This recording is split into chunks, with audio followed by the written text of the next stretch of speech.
चलिए बच्चों, आज हम बात करेंगे प्रेडिकेट के दूसरे क्लास में। आप सभी का एक बार फिर से स्वागत है। आज हम बात कर रहे हैं प्रेडिकेट के दूसरे क्लास में। और मैंने पहले क्लास में बताया था कि वर्ब क्या होता है, प्रेडिकेट में वर्ब का कितना महत्व होता है। इस क्लास में हम पढ़ने का प्रयास करेंगे ऑब्जेक्ट, जो कि इसका सबसे मोस्ट इम्पोर्टेंट टॉपिक है। तो वर्ब का एक पार्ट होता है प्रेडिकेट, प्रेडिकेट का एक पार्ट बाबू होता है ऑब्जेक्ट। और आज हम पढ़ने का प्रयास कर रहे हैं ऑब्जेक्ट को। मैंने पिछले वीडियो में ये बताया था कि ऑब्जेक्ट को दो पार्ट्स में बांटा गया है, एक इनडायरेक्ट ऑब्जेक्ट और एक डायरेक्ट ऑब्जेक्ट। अब देखिए, हम समझने का यहाँ से प्रयास करेंगे। अब देखिए दोस्तों, हम यहाँ से समझने का प्रयास करेंगे। सबसे पहले अगर हम बात करते हैं ऑब्जेक्ट की, तो ऑब्जेक्ट होता क्या है, ऑब्जेक्ट होता क्या है और ऑब्जेक्ट को हम पहचानेंगे कैसे। सबसे पहले हमारी बात ये हो जाती है बाबू कि ऑब्जेक्ट को पहचानेंगे कैसे। ऑब्जेक्ट को पहचानने का सिंपल सा तरीका है। देखिए, आप यहाँ से एक बात समझ जाइए कि आप व्हाट और whom, अगर व्हाट और whom को अगर हम वर्ब के पहले रख दें, व्हाट और whom को वर्ब के पहले रख दें, तो हमारा ऑब्जेक्ट निकल करके सामने आता है। हमारा ऑब्जेक्ट निकल के क्या आ जाता है बाबू, सामने आ जाता है। जैसे मैं एक दो एग्जांपल देता हूँ। जैसे मैं बोलूँ राम आम खाता है। अब ध्यान दीजिए बाबू, यहाँ पे खाना हमारा वर्ब है कि नहीं है। अब यहाँ पे खाना के पहले हम या व्हाट या whom लगा करके प्रश्न करें, तो राम क्या खाता है। व्हाट मतलब होता है क्या, और whom मतलब क्या होता है। whom मतलब किसे या किसको, क्या होता है, किसे या किसको से सेम समझ लो आप, ठीक है। अब देखिए, राम क्या खाता है, तो राम क्या खा रहा है बाबू, आम खा रहा है कि नहीं। तो यहाँ से आम हमारा निकल के क्या आ गया बाबू, ऑब्जेक्ट आ गया। आम यहाँ से हमारा निकल के क्या हो गया, ऑब्जेक्ट आ गया। ध्यान दीजिएगा, जैसे मैं बोलूँ कि मैं तुम्हें पीटता हूँ, मैं तुम्हें पीटता। अब देखिए, यहाँ पीटने से पहले whom को लगाओ। मैं किसे पीटता हूँ, मैं किसे पीटता हूँ, तो यहाँ पे तुम्हें निकल के सामने आया कि नहीं। तो यहाँ पे तुम्हें क्या हो गया बाबू, ऑब्जेक्ट हो गया। ध्यान दीजिएगा, सबसे आसान सा तरीका होता है क्या समझने का, तो ऑब्जेक्ट समझने का आसान सा तरीका होता है। इसका स्क्रीनशॉट ले लीजिए आप। देखिए, व्हाट और whom लगा करके ऑब्जेक्ट को हम अलग कर सकते हैं, पहचान सकते हैं। और व्हाट और whom लगेगा कहाँ बाबू, व्हाट और whom लगेगा आपका क्रिया के पहले। बातों को ध्यान से समझिएगा, शांति से स्क्रीनशॉट ले लीजिए और इसको नोट करते जाइए। 5-5, 10-10 मिनट का वीडियो है, देखते जाइए, पढ़ते जाइए, समझते जाइए। चलिए मिटा रहा हूँ बाबू।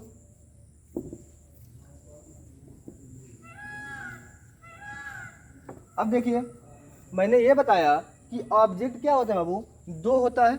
ऑब्जेक्ट क्या होता है, दो होता है। एक इनडायरेक्ट ऑब्जेक्ट होता है और एक डायरेक्ट ऑब्जेक्ट होता है।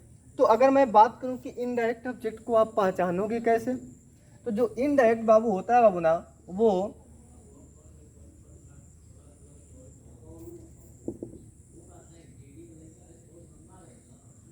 देखिए, whom लगाने के बाद जो ऑब्जेक्ट हमारा निकल के सामने आता है, कई तरीके में बताऊंगा।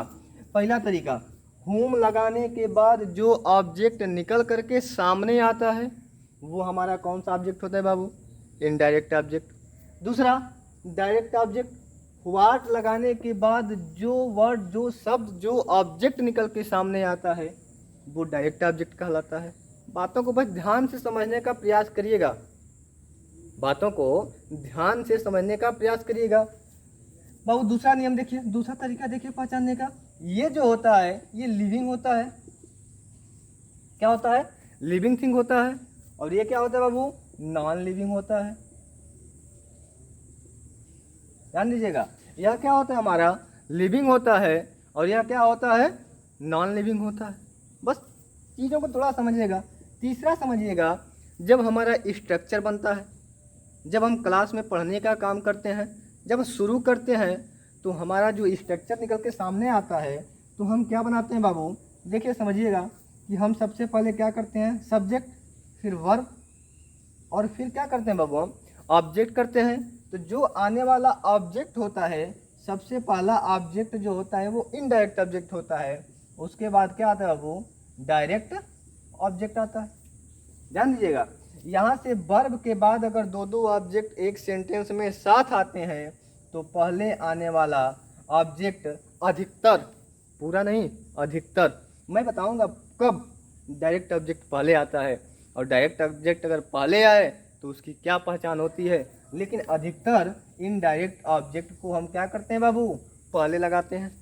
इनडायरेक्ट ऑब्जेक्ट को हम क्या करते हैं, पहले लगाते हैं। ये तीन तरीके हैं, आप तीनों तरीके से डायरेक्ट और इनडायरेक्ट ऑब्जेक्ट को पहचान सकते हैं। यहाँ से आप शांति से बस पहचानते जाइए, या तो हुम लगा के प्रश्न करने पे जो है लिविंग हो, या फिर क्या हो आपका सेंटेंस में पहले आए। अर्थात तीनों तरीके से आप इनडायरेक्ट ऑब्जेक्ट को पहचान सकते हैं, और डायरेक्ट ऑब्जेक्ट को भी मैंने पहचानने का तरीका बता दिया है। अब देखिए कुछ एग्जाम्पल्स के माध्यम से हम समझने का इसको प्रयास करते हैं। ये हो गया बाबू, अगर हो गया तो स्क्रीनशॉट ले लीजिए, इसको मैं मिटा रहा हूँ।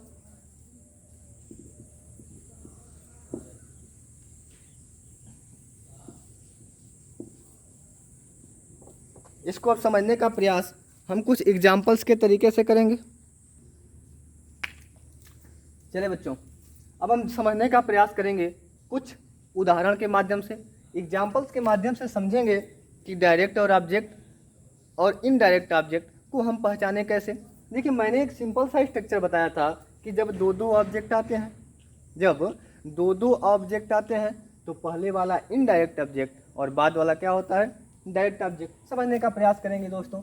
देखिए यहाँ पे यू हमारा सब्जेक्ट हो गया, ये हमारा वर्ब हुआ कि नहीं हुआ बाबू। अब देखिए इसके बाद ये आया है हर और दूसरा आया है अ बुक, यहाँ पे हर आ गया और ये अ बुक आ गया। तो अब देखिए यहाँ से चलिए समझिएगा, ठीक है। ये देखिए ये हर जो है हमारा, ये हमारा क्या है, ये हमारा एक लिविंग है या पहले आया है, दो चीज, लिविंग है और पहले आया है। तो ये हमारा क्या हो गया बाबू, इनडायरेक्ट ऑब्जेक्ट हुआ कि नहीं हुआ, क्या हुआ। और ये हमारा क्या हो गया, अ बुक, डायरेक्ट ऑब्जेक्ट। समझिएगा बस, बस देखिए चीज़ों को समझिए। अब देखिए ये हमारा सब्जेक्ट हो गया, ये हमारा क्या हो गया बाबू, वर्ब हो गया, और ये हमारा क्या हो गया, इनडायरेक्ट ऑब्जेक्ट, और ये हमारा क्या हो गया, डायरेक्ट ऑब्जेक्ट। समझ रहे बातों को। बस देखिए, बस ध्यान से पढ़ते जाइए, चीज़ों को समझते जाइए, इसी का रीऑर्डरिंग आपको करने के लिए आएगा, सही क्रम सही कम्बिनेशन आपको रखने के लिए आएगा। अब देखिए समझने का प्रयास करते हैं। जैसे दिया आई कॉल अ टैक्सी, अब तो आप कहेंगे कि सर तुरंत वर्ब के बाद ये हमारा क्या आ गया, नॉन लिविंग आया कि नहीं आया। मैंने बोला ना कि I called a taxi for her.